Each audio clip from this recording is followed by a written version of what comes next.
Dear friends, this week we read the portion of Korach, which discusses the rebellion that Korach led and got involved many other Jews and leaders against Moshe Rabbeinu, the leader of the Jewish people, the one who had taken them out of Egypt, the one who had given them the Torah with God, and the one who had performed many miracles for them.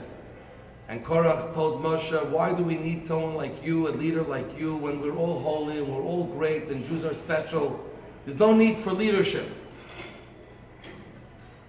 And we find that the way that God responded to this rebellion was much harsher than any of the other rebellions we found in the desert, where Korach died an unusual death. Him and the instigators were swallowed up alive in the ground, and some of the other leaders were burnt alive in a moment.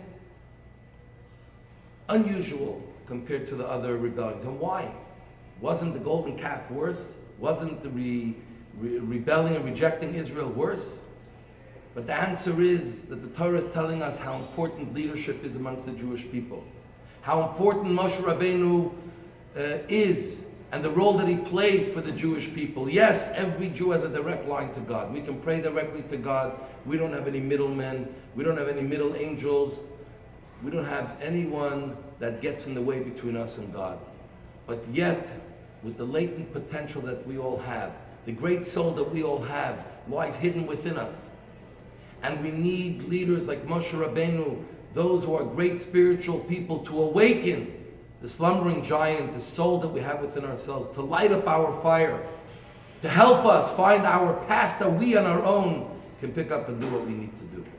And this is the role that Moshe Rabbeinu plays.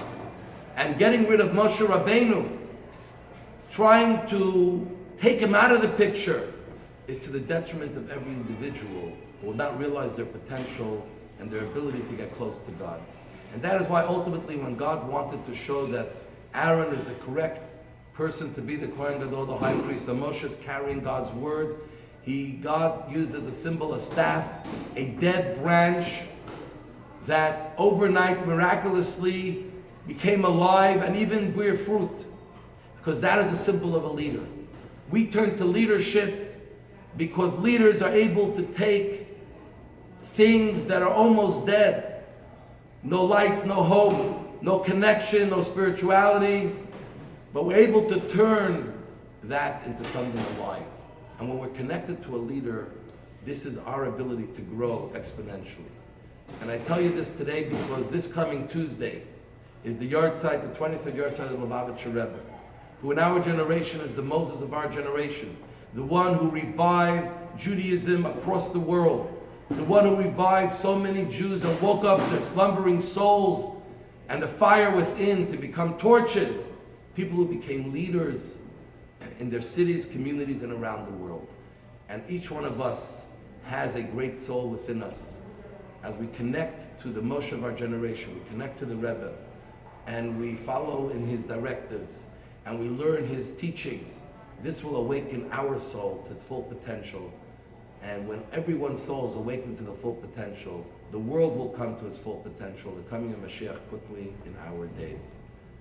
I want to wish you all a Shabbat Shalom. I love you all. God bless you.